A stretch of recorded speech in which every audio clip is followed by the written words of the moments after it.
이제 말씀 전하겠습니다. 여러분, 하박국 선지자는 자신의 풀리지 않는 의문을 가지고 하나님 앞에 섰죠. 그는 도무지 이해되지 않는 상황 속에서 사람도 세상도 아닌 바로 하나님 앞으로 나아갔습니다.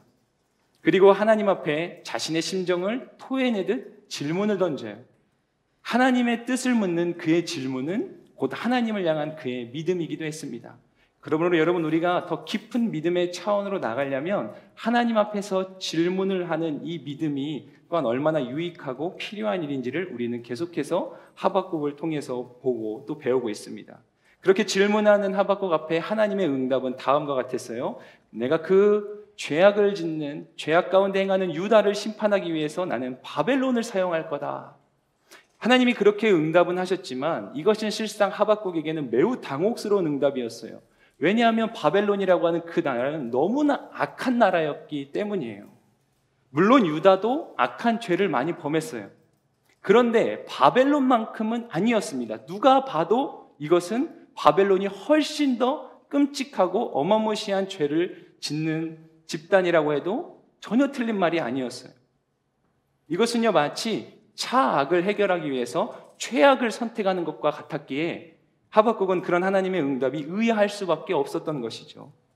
어쩌면 우리에게도 이러한 비교 우위에서 오는 우월감과 같은 마음들이 있을 수 있어요. 그렇지만 우리는 그 인식조차도 매우 제한적인 인식이라고 한다는 것을 결코 잊어서는 안 됩니다. 여러분, 인간이란 존재는 매우 연약하죠. 그리고 한정적인 인식 안에 살아갈 수밖에 없습니다.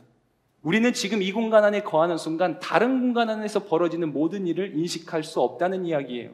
그래서 우리 누구에게라도요, 이런 하박국 선지자와 같은 심정이 있기 마련입니다. 하나님, 그래도 저만큼은 아니잖아요. 하나님, 그래도 저 정도는 아닌 거 아닙니까? 하나님, 다 괜찮은데요, 이건 도무지 용납할 수 없어요. 하나님, 이것만큼은 안 돼요. 내 스스로가 그런 어떤 비교 우위 속에서 결정되는 것들을 가지고 하나님 앞에 그러한 심정을 품을 때가 있다는 거예요. 하나님, 이건 아닙니다. 그래도 저건 아니잖아요. 충분히 합리적인 생각이고 반응이라고 할 수 있어요.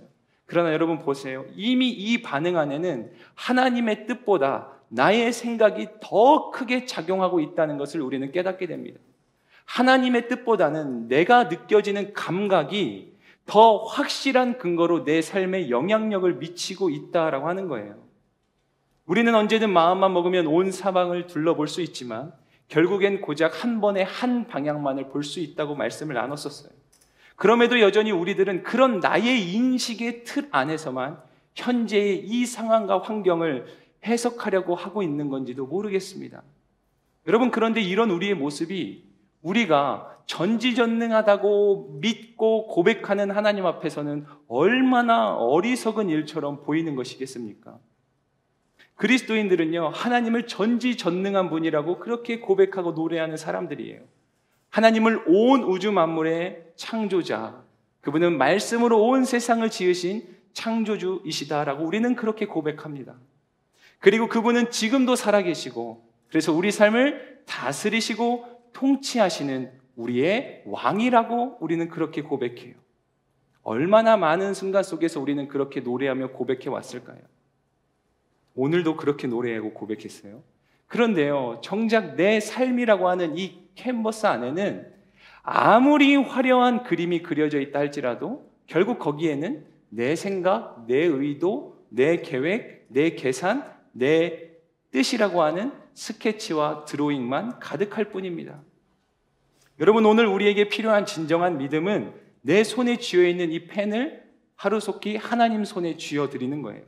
그분이 스케치하고 그분이 색을 입히고 그분이 디자인하고 그분이 그려가시도록 우리는 그분 앞에 이 주권을 내려드리는 겁니다. 내 인생을 다스리고 통치하는 하나님에 대한 전적인 신뢰와 믿음이 필요하다는 거예요. 우리는 연약하지만 하나님 그분은 완전하세요. 우리는 다 알 수 없지만 하나님 그분은 정말 모든 걸 다 아는 분이에요. 그게 전지전능하다라고 하는 표현이죠. 그래서요, 하나님 그분께서 친히 말씀하시는 거예요. 우리 인생을 향해서요. 끝이 있다. 끝이 있다. 반드시 그때가 온다 라고 말입니다.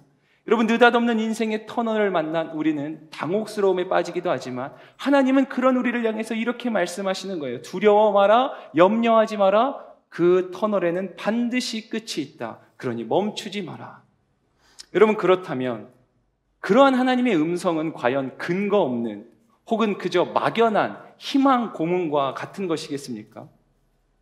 하나님이 우리에게 결국은 어떻게 해도 절망뿐일 텐데 그냥 우리에게 아주 작은 희망 한 부스러기를 툭 던지셔서 우리를 더 괴롭게 하시는 일인 걸까요? 여러분, 우리가 믿는 바 이 기독교라고 하는 것이 한낱 그런 종교에 불과하겠습니까? 긍정의 힘, 그냥 막연한 희망 같은 걸 던져주는 종교는 분명히 아닐 거예요. 많은 그리스도인들이 하나님 앞에서 소망을 품어보는데요, 그것이 그냥 희망 고문으로만 끝나는 경우들을 보게 돼요. 절망 속에서요, 믿음의 결단을 하는 거예요. 이렇게 예배를 드리고 또 집회를 가거나 또 아원이치를 가거나 여러 가지 하나님이 허락하시는 그 은혜의 순간들 속에서 비록 내 인생은 절망스럽지만 다시 한번 믿음으로 결단을 해봐요. 또 순모임을 하는 가운데 또 사랑하는 동역자들의 그 위로와 권면 속에서 다시 일어나 보려 한다는 거예요. 그런데요, 그렇게 해서 조금 나아지면 너무나 좋겠지만 여전히 도무지 나아지지 않는 그 현실 앞에서 어느새 그 세미한 희망과 용기는 더 큰 절망으로 다가오는 경우들을 보게 된다는 거예요. 여러분, 애석하게도 그렇게 몇 번의 희망 고문과 같은 일들이 내 인생에 일어나게 되면 어느새 우리는 아예 희망을 품지 않는 체념을 선택하게 되기도 합니다. 여러분, 우리가 가진 믿음은 그 순간 이제 더 이상 산 소망이 아니라 헛된 소망이 되고 마는 거예요. 스스로 소망 자체를 놓아버리고 그것으로 상처받지 않기를 바라는 마음으로 인생의 스스로가 거대한 담을 쌓아버립니다. 세상과 담을 쌓고 사람과 담을 쌓아요. 결국 그러면서 애초에 이제는 기대라는 것 자체를 하지 않게 되는 지경에 이르는 거예요. 그리고 스스로 그렇게 안심합니다. 나는 상처받지 않았어. 나는 애초에 기대하지 않아. 그런 것 따위는 바라지 않아. 여러분, 어느새 이것은요, 우리 신앙생활에도 스며들어요. 그래서 이윽고 하나님의 일하심에 대한 기대감 자체를 상실하게 만들어버립니다. 여러분, 끝내는 결국 우리 내면에 신앙에 대한 이런 회의감들이 자리 잡기 시작하는 거예요. 예전에도 기도했었어. 그때도 정말 열심히 내가 신앙생활 했어. 그런데 달라진 게 없어. 열심히 기도하고 하나님 앞에 헌신도 했는데 나는 분명히 하나님이 역사하실 거라 믿었는데 여전히 내 삶은 제자리야. 그때나 지금이나 똑같아. 아니, 더 괴롭기만 해. 그래서 나는 이제 별로 기도하고 싶지도 않아. 아니, 왜 기도해야 될지도 모르겠어. 말씀 본다고 뭐가 달라질까? 말씀, 기도 지겹도록 들었어. 근데 난 잘 모르겠어. 여러분, 우리는 분명 우리가 가진 믿음에 대해서 이런 회의적인 감정이 막 뒤섞여서 엉켜 있을 때가 있습니다. 물론 그런 상황이 된 것 자체가 애석해요. 왜 그런 상황까지 내몰려야만 했는지 그런 사연들을 종종 들을 때면 진짜 마음이 아파요. 한편으로는 그것이 상처난 믿음일지도 모르겠다는 생각도 해요. 이런 거죠. 진짜 믿음이 있었는데 세상살이가 너무 고단하고 지치고 하다 보니까 상처를 입어가지고 그렇게 됐다는 거예요. 상처난 믿음이다. 설교 준비하다 보니까 그 단어가 떠오르는 거예요. 이게 상처난 믿음일 수 있겠다. 그러니까 그 인생도 어찌 보면 불행한 피해자의 삶이라고 할 수도 있지 않겠어요? 여러분, 그런데요, 성경에서 말하는 믿음이라는 것은요, 조금 다른 차원이라는 생각이 들어요. 문득 다니엘과 그의 친구들이 떠올랐습니다. 그들은 더 이상 기도하면 안 되는 상황에까지 내몰렸어요. 기도할 수 없는 게 아니고요, 기도하면 안 되는 상황이에요. 지금 당장 믿음을 타협하지 않으면 그들은 목숨을 잃게 되는 상황이에요. 그렇지만 그들이 어떻게 합니까? 다니엘은요, 여전히 기도해요. 그럼에도 기도해요. 다니엘 6장 10절 말씀을 우리 다 같이 함께 읽겠습니다. 시작. 다니엘 6장 10절 말씀입니다. 네, 시작. 다니엘은 명령문에 왕의 도장이 찍힌 것을 알고 집으로 돌아갔습니다. 그리고 그날도 이전에 하던 대로 창문을 열어둔 다락방에서 예루살렘을 향해 하루 3번씩 무릎을 꿇고 하나님께 기도드리며 감사를 올렸습니다. 아멘.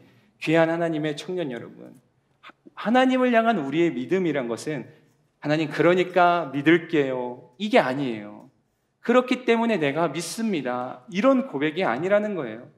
우리가 너무나도 잘 아는 것처럼 기독교의 정수가 담긴 그 신앙의 고백은 그럼에도 불구하고 내가 믿습니다 라는 고백인 거예요. 그 믿음이, 우리가 고백하는 바로 그 믿음이 하나님을 우리 인생에 진정으로 하나님 되게 하시는 믿음이다라고 하는 것입니다.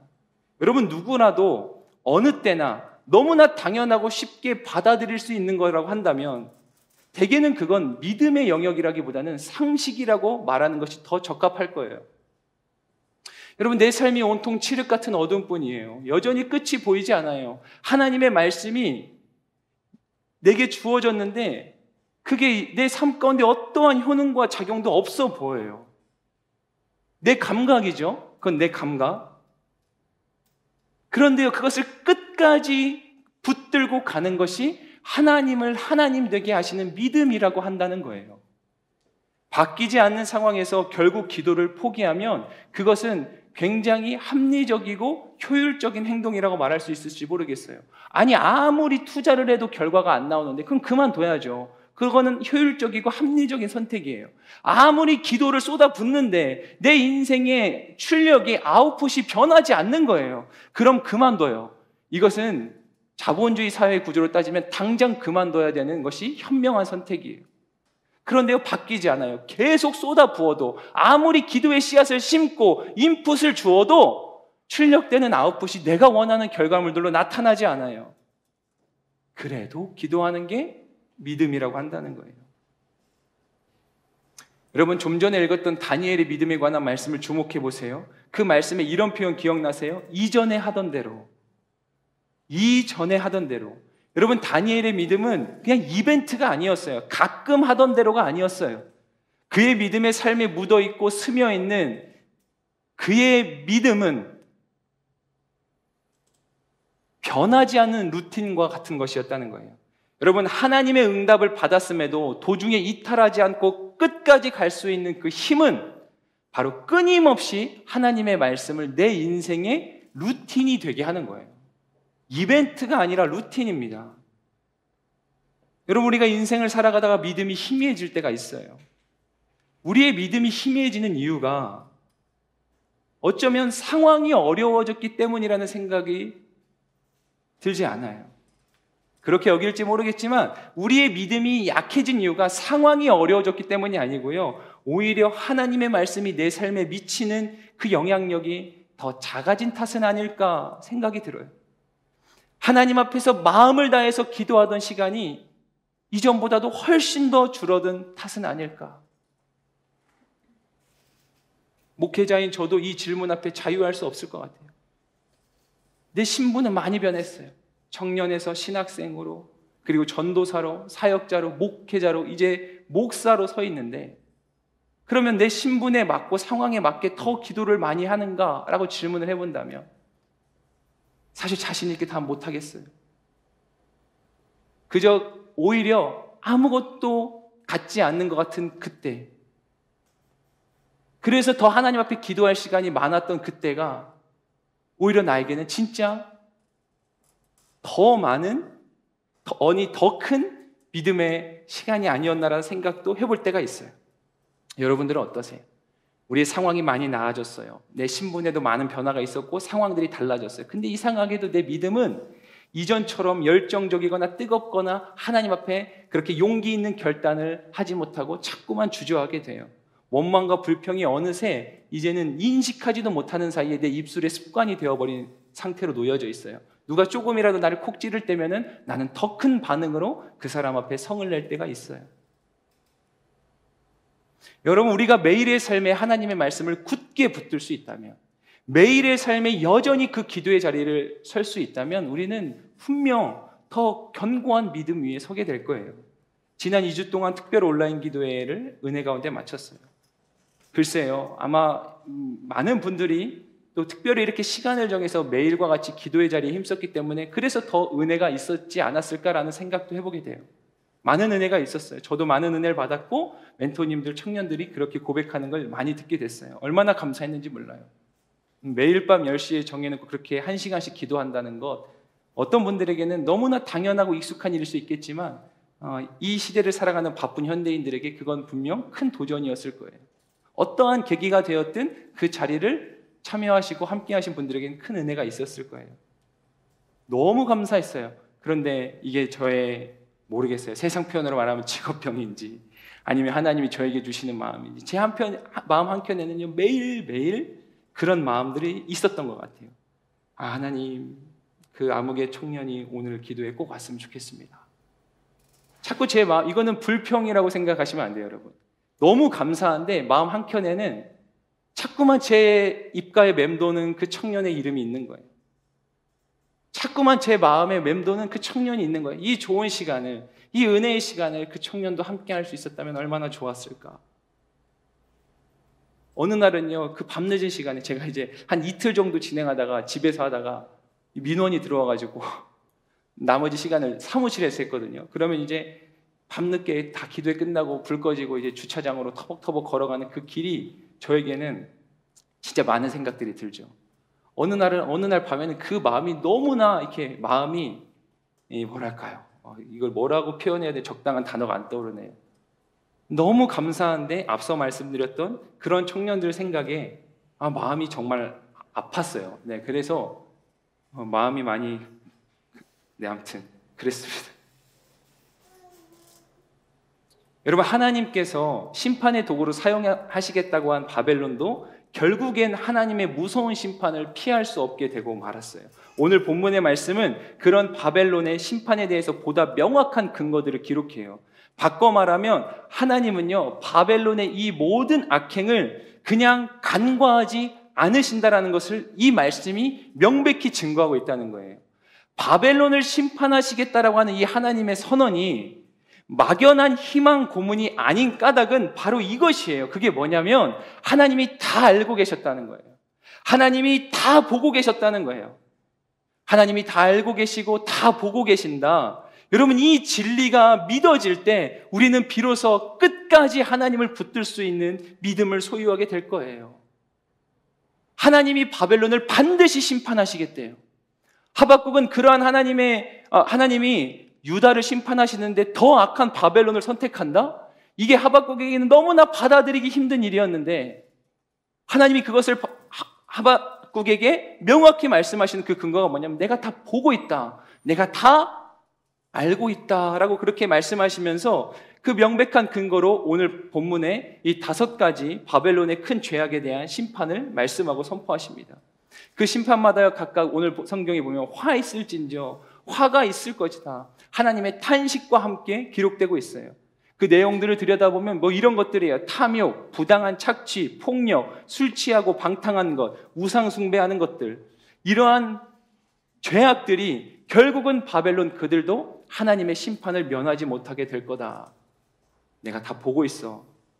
하박국아, 너무 걱정하지 마. 내가 다 보고 있어. 하나님 그렇게 말씀하는 거예요. 여러분, 바벨론은 무고한 나라들을 희생시켜서 자신들의 부를 축적했어요. 뿐만 아니라 불의하고 부당한 이득을 취해서 자신들의 왕국을 건설했어요. 그 과정에서 폭력과 파괴를 일삼았고 생명을 희생시켜서 그 장대한 성읍을 건축했던 겁니다. 그들의 세상은 술 취함과 어떤 부도덕함이 만연해 있었고 무엇보다 바벨론은 우상 숭배의 중심지이기도 했어요. 그 땅에는요, 마르둑, 나부, 신, 이스다르와 같은 유명한 우상신들이 있었어요. 고고학자들의 발굴에 의하면 그 이후에 바벨론 땅이 흔적도 없어진 그 폐허 가운데에서도 약 50여 개 이상의 이교도 신전을 발굴했다고 할 만큼 바벨론은 우상 숭배에 찌들어 있던 그러한 곳이었어요. 여러분 어떠세요? 이것은 비단 이 시대 바벨론의 일만은 아닐 거예요. 앞선 시간에도 나눴던 것처럼 역사 이래로 로마와 같은 또 다른 이름의 바벨론들은 존재했어요. 이 시대에도 여전히 오만하게 하나님을 대적하는 이 세상의 권세들, 이 세상의 바벨론이 존재합니다. 그러나 하나님은 그들의 행태를 그냥 내버려두지 않는다는 거예요. 불꽃 같은 눈동자로 하나님은 지금도 이 세상을 관찰하고 계십니다. 역대하 16장 9절에는 이렇게 말씀이 시작돼요. 여호와의 눈은 세상을 두루 볼 수 있어서, 여호와의 눈은 온 땅을 두루 감찰하사라고 하는 뜻이죠. 잠언 15장 3절에는요, 여호와의 눈은 어디든지 있어 악인과 선인을 지켜보신다. 우리가 가끔 악한 행동을 하거나 죄악의 길로 갈 때면 꼭 그렇게 생각은 안 할지라도 꼭 태도가 그런 거죠. 하나님이 모를 거야. 하나님이 마치 모를 것처럼 생각하기 때문에 두려움이 없고 죄에 대한 경계심이 없고 그냥 너무나 당연하게 그렇게 한다는 거죠. 근데 진짜 여호와의 이 불꽃 같은 눈동자가 지금 나를 지켜보고 있다라고 생각하면 우리의 많은 언행에 있어서 우리는 더 신중해질 거고 우리는 더 하나님 앞에 겸손할 수밖에 없을 거예요. 여러분, 분명 하나님은 지금도 이 세상을 잘 살피시고 주관하고 계세요. 저와 여러분들의 인생도 마찬가지 아니겠어요? 하나님이 그냥 내버려 두실까요? 우리 인생을 그냥 내버려 두시겠냐는 거예요. 내가 지금 느끼는 감각이 너무 힘들고 괴로워요. 그러면 그게 하나님이 내 인생을 내버렸다는 충분한 증거가 될 수 있습니까? 그러기에는 너무나 그 논리의 조건들이 빈약해요. 내가 느끼는 감각이 힘들어서 하나님이 내 인생을 버렸다. 이 논리가 성립되기에는 너무나 빈약한 근거들이라는 거예요. 우리는 연약하죠. 자, 우리가 오늘 본문에서 하나님이 심판하시는 바벨론의 죄악에 대해서 조금 더 구체적으로 살펴보는 게 좀 유익함이 있을 거라 생각돼요. 첫 번째가 뭐냐면 탐욕과 욕심이에요. 탐욕과 욕심. 이게 이제 5절부터 8절의 말씀인데, 바벨론은 끝이 없는 맹목적인 탐욕에 사로잡혀서 매우 잔인하고 끔찍하게 수많은 전쟁들을 일으킵니다.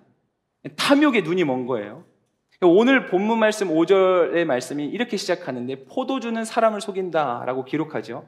근데 이게 사실 사회 사본에는 술이라는 단어가 그러니까 이 많은 부를 상징하는 단어로 번역되어 있어요. 의미하는 단어로. 그래서 표준 세번역 버전 성경을 보면 다음과 같이 이 하박국 2장 5절의 말씀을 기록하는데, 표준 세번역으로 보면 이래요. 부유한 사람은 재산은 사람을 속일 뿐이다. 탐욕스러운 사람은 거만하고 탐욕을 채우느라고 쉴 날이 없다. 그러나 탐욕은 무덤과도 같아서 그들이 스올처럼 목구멍을 넓게 벌려도 죽음처럼 성이 차지 않을 것이다. 그들이 모든 나라를 정복하고 모든 민족을 사로잡지만.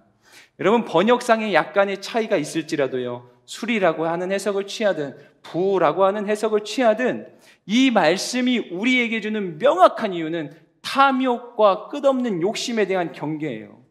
사실 술도 그리고 부유한 재산도 우리 모두를 채워지지 않는 욕심, 곧 탐욕으로 이끄는 위험성이 있다는 걸 우리가 잘 알고 있어요. 만족하지 못하는 거예요. 웬만한 것으로는 쉽게 만족이 안 돼요. 계속 더 자극적이고 더 많은 것을 원하게 만들어요. 당연히 거기에서는 감사 같은 건 찾아볼 수가 없어요. 욕심이 절제되지 않으니까 끝내는 불법과 악행도 서스럼 없이 일삼는 거예요. 왜요? 그걸 채워야 되는데 안 채워지니까 나중에는 편법, 불법, 악한 일, 상대방을 무너뜨리면서까지도 끝끝내는 내가 원하는 그것을 채워야만 하는 지경에 이르고 만다는 거예요. 이게 바벨론이 가졌던 죄악의 모습이었고, 두 번째는요, 이건데 거짓된 평안을 추구했다는 거예요. 불법과 악행, 심지어 남의 것을 부당하게 착취해가지고 호식하는 것은 분명 하나님 앞에서 심판의 대상이 되는 죄악이었어요. 바벨론이 지금 그러한 죄악을 범한다는 거예요. 뿐만 아니라 그렇게 축적한 재산으로 자신은 안전하고자 높은 곳에 둥지를 틀었다고 오늘 말씀이 기록해요. 그렇게 하면 재난과 위협으로부터 안전할 수 있다고 여기는 거예요. 인생의 환난이나 어려움을 모면할 수 있다고 여기는 거예요. 그 욕심과 탐욕으로 때로는 부당한 착취를 통해서라도 내가 원하는 것들을 구축하고 세워놓으면 내 인생의 환난과 어려움은 피해갈 것이다. 바벨론도 당시에 그랬어요. 바벨론이라고 하는 도시를 보호하던 그들의 성벽이 얼마나 견고했는지 몰라요. 또 그 성 안에는 정말 화려하고 웅장한 건물들이 많았어요. 바벨론이 그렇게 이웃 나라들을 폭력적으로 또 부당하게 착취함으로써 자신들을 보호해줄 견고한 성을 건축했다는 거예요. 여러분, 이런 모습이 오늘날 우리 인생에도 얼마나 많이 스며 있나 몰라요. 나 하나, 내 인생 하나 편하고자 상대방에게 피해 끼치는 것 저는 별거 아닌 것처럼 생각하는 거예요. 내 인생의 평안을 추구하려고 상대방의 것을 빼앗는 부당한 착취들이 얼마나 많은지 몰라요. 제가 이 얘기를 하기 참 조심스럽지만 제가 몇 번 그런 얘기를 들은 적이 있어요. 순장님들과 순원들이 함께 모이기로 약속을 했다는 거예요.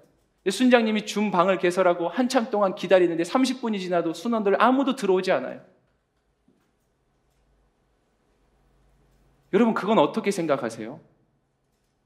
그 순장님의 시간을 부당하게 착취한 거 아닐까요?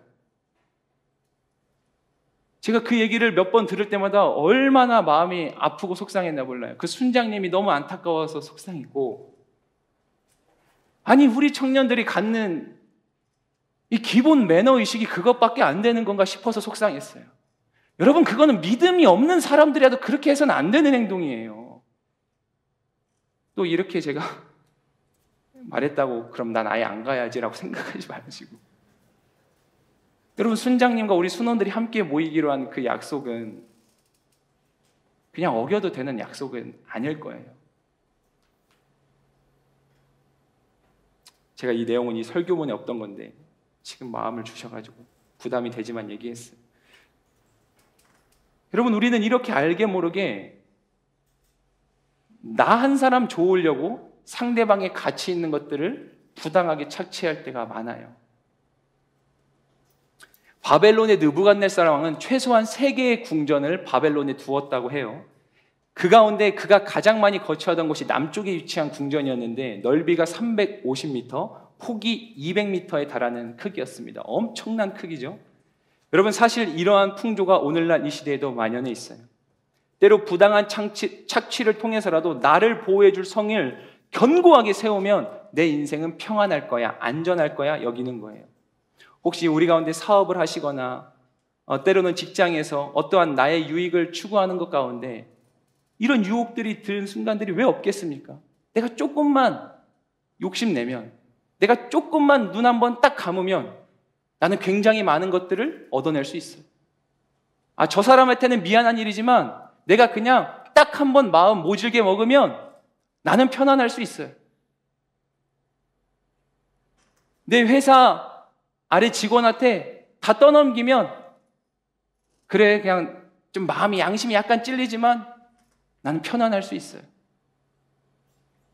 그리고 그거 갖고 누구도 뭐라고 할 사람 내게 없을지도 몰라요. 근데 엄밀히 따지면 사실 그건 내가 해야 될 일일 수 있어요. 여러분, 지금 바벨론이 막 재산 뺏고 나라 망가뜨리고 자신들 성 세우고 이런 막 거대한 이야기를 하니까 이게 먼 나라 이웃나라 얘기처럼 들릴지 모르지만 지금 제가 앞서 말하는 이 별거 아닌 사소한 것 같은 일들이 그러한 거라니까요. 제 아무리 화려하고 웅장한 바벨론이었다고 할지라도 하나님은 말씀하신 그대로 그들 가운데 심판하셨어요. 놀라운 건 그 엄청나고 웅장했던 것들이 지금은 흔적도 찾아보기 힘들 만큼 사라져 버렸다라는 거예요. 세 번째는 헛된 영광을 구하는 거예요. 이게 12절부터 14절의 말씀인데, 바벨론은 그렇게 막강한 힘으로 자신들의 영광을 만천하에 드러내려고 했던 거죠. 자신들의 이름을 내려고 했다는 거예요. 더 강한 힘을 갖고 더 많은 땅을 소유하고 더 크고 웅장한 것들을 만들어낸다고 한다면 그들은 진짜 세상을 떵떵거리고 호령하면서 많은 이들에게 칭송받는 자리에 설 것이라고 여겼던 거예요. 그러니까 그들의 악행은 멈출 줄을 몰랐던 거예요. 그런데 말씀이 분명히 기록해요. 제 아무리 강한 힘을 지닌 바벨론이라고 할지라도 하나님 말씀 앞에 한낱 먼지 재와 같이 폐허가 됐을 뿐입니다. 온 세상을 덮는 건 사람의 막강한 힘이나 권력이 아니라는 거예요. 막강한 힘과 권력으로 이 땅을 통치할 수 있고 다 소유할 수 있을 거라 생각할지 모르지만 그것은 큰 오산이었다는 거예요. 이 세상의 주인은 누구세요? 하나님이세요. 그분만이 진짜 이 땅의 통치자이시죠. 자, 이렇게 얘기하니까 또 너무 거대해 보이죠. 내 인생은 어떻습니까, 여러분? 내가 힘을 갖고 내가 막강한 권력을 가지면 나는 세상에서 조금 더 많은 것들을 누릴 수 있다고 여기는 것들. 그러나 내 인생의 진짜 주인과 통치자는 누구냐는 거예요. 자, 말씀이 기록합니다. 하박국 2장 14절 말씀 같이 읽을까요? 하박국 2장 14절 같이 여러분들 읽겠습니다. 시작. 마치 물이 바다를 덮은 것 같이 여호와의 영광을 아는 지식이 세상에 가득 찰 것이다. 크게 아멘 할까요? 아멘. 여러분, 바다는요 온통 물로 뒤덮여 있어요. 바다란 곳, 물이 가득 차 있는 곳이 바다죠. 이렇게 표현할 수 있겠죠. 바다가 바다일 수 있는 건 물이 가득 차 있기 때문이에요.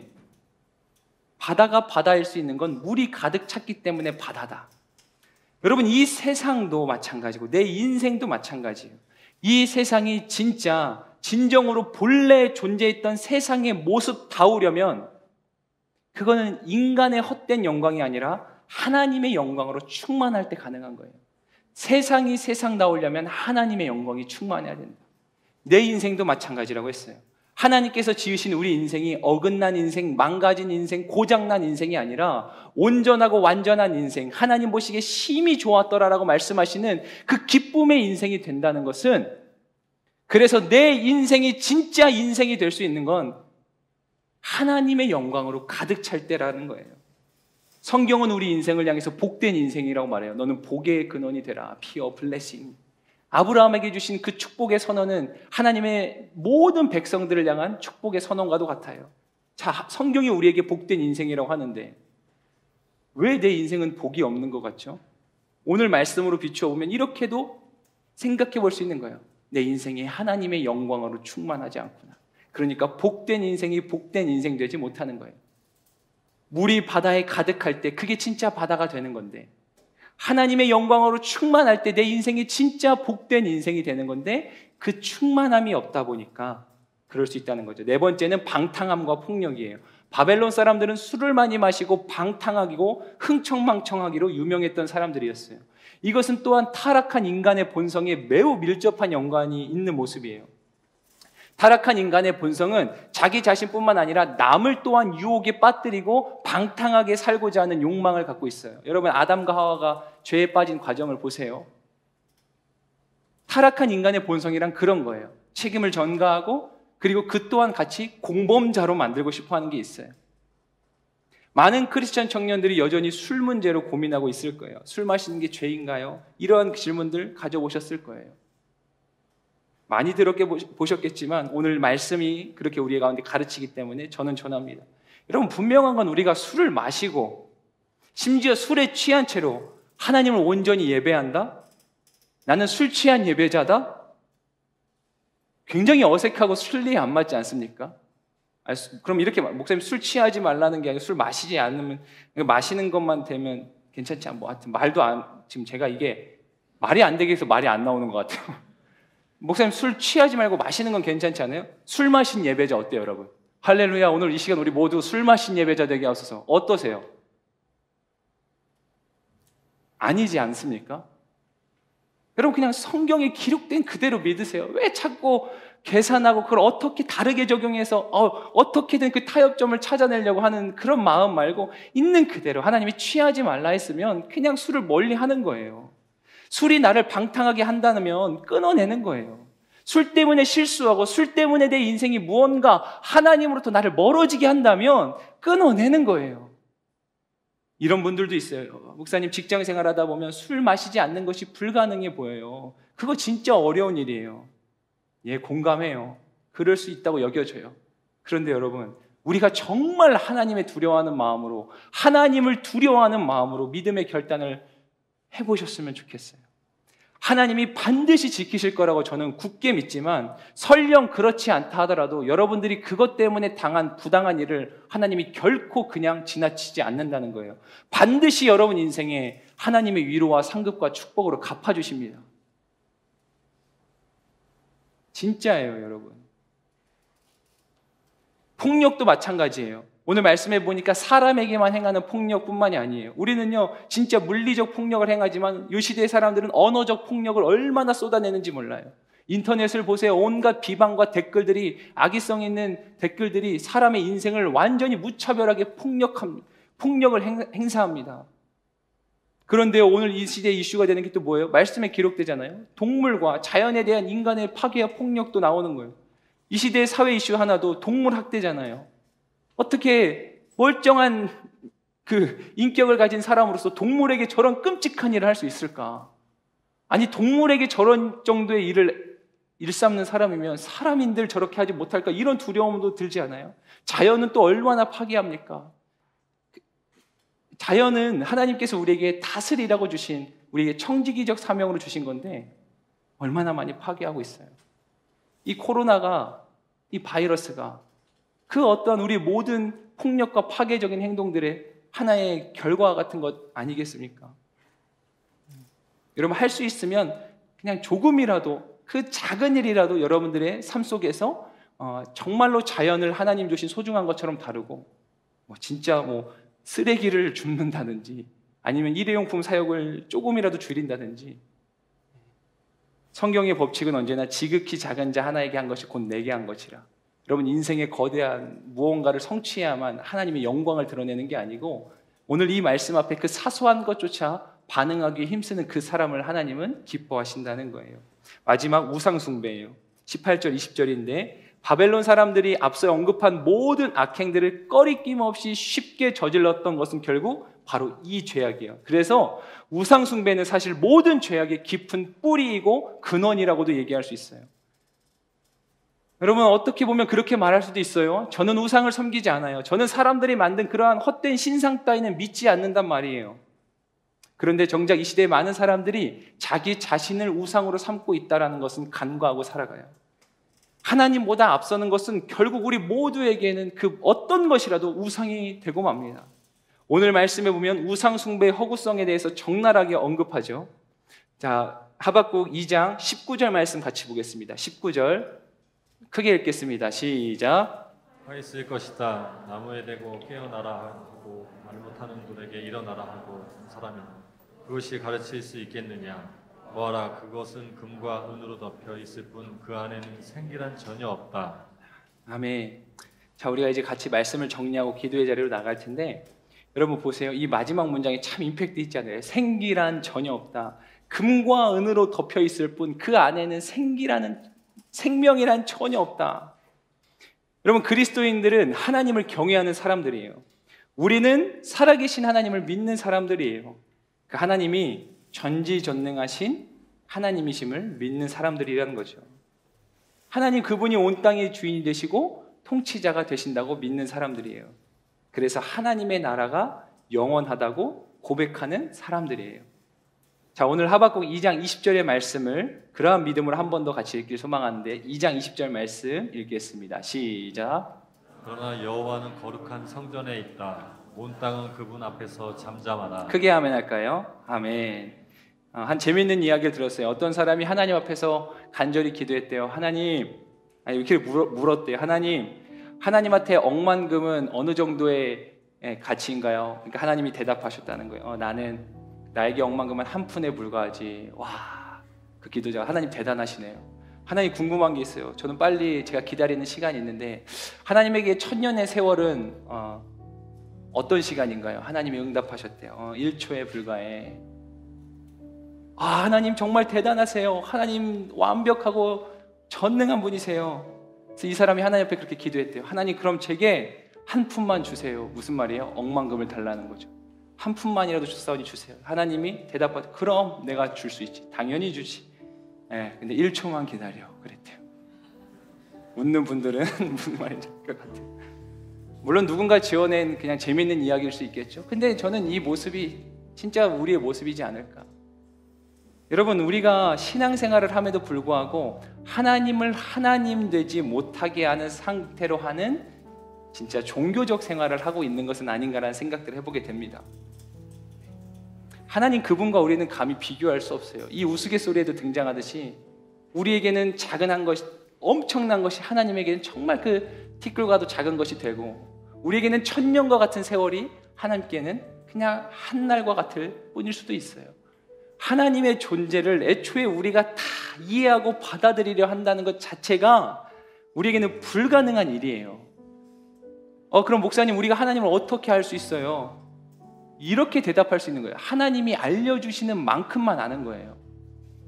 우리가 하나님을 아는 수준은 하나님을 나에게 보여주시는 만큼만 볼 수 있고 알 수 있다는 거예요. 자, 그럼 여러분 어떻게 기도하시겠어요? 내가 주를 더 알기 원합니다라고 하는 기도가 나와야 되지 않을까요? 내가 그것밖에 몰라서 내 믿음이 그것밖에 안 된다면 하나님, 내가 더 알기 원해요. 내가 하나님의 뜻을 더 알고 싶어요. 나는 지금 이 상황이 안 받아들여지는데 하나님 살아계시고 전능한 분이라면 내가 알지 못하는 그걸 하나님 내게 가르쳐 주세요. 그게 우리의 기도 아니겠어요? 하나님, 나 이거 왜 안 줘요? 빨리 주세요. 이거 해달라고요. 몇 번 하다가 실망스러우면 다 포기하고 믿음의 회의감이 들어가지고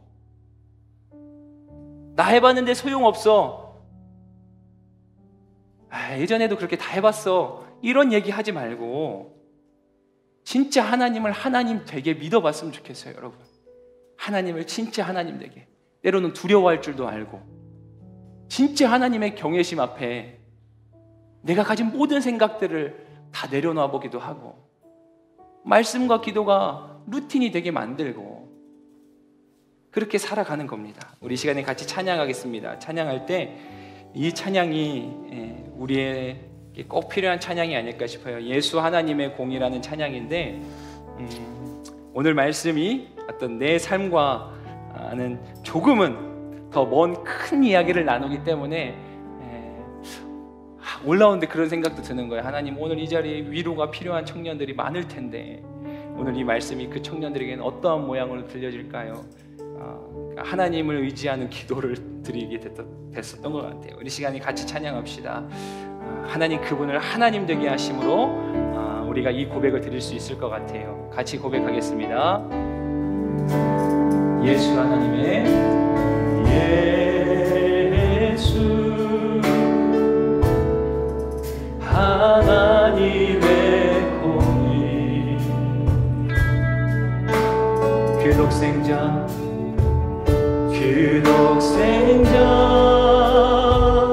그의 나라 임하시네. 예수 제물이 되신 주님, 예수 제물이 되신 주, 영광 중에 그의 나라, 영광 중에 그의 나라 임하시네.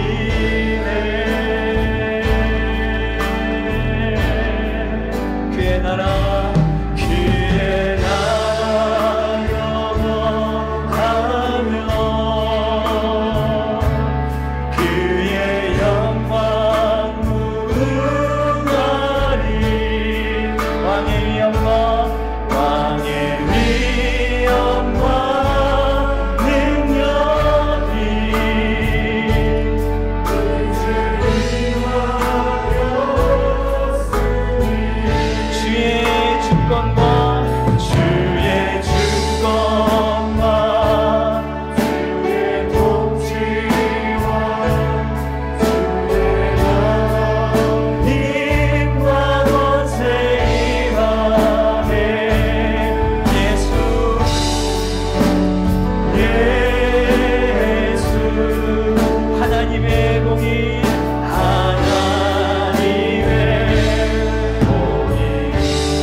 그러한 분들이 있을 수 있어요. 진짜 여러분 인생에 그 거대한 그 악의 존재인 바벨론 때문에 여러분 인생이 힘든 분들이 있을 수 있어요. 온갖 불법과 악행과 폭력 때문에 여러분들의 삶이 너무나 고단한 분들 계실지 모르겠어요. 대체 하나님, 저 악한 이들은 왜 그냥 두시는 겁니까? 하나님 앞에 살아보려고 발버둥치는 내 인생은 이렇게 고단한데 하나님 없이 살아가는 저들의 인생은 어찌 저리 평탄한 겁니까? 저는 이런 고백하면 어김없이 다윗이 떠올라요. 다윗이 그렇게 고백하잖아요. 하나님, 왜 악한 원수들을 그냥 두십니까? 왜 두십니까? 여러분들도 그렇게 여러분들의 마음의 솔직함을 주님 앞에 토해내십시오.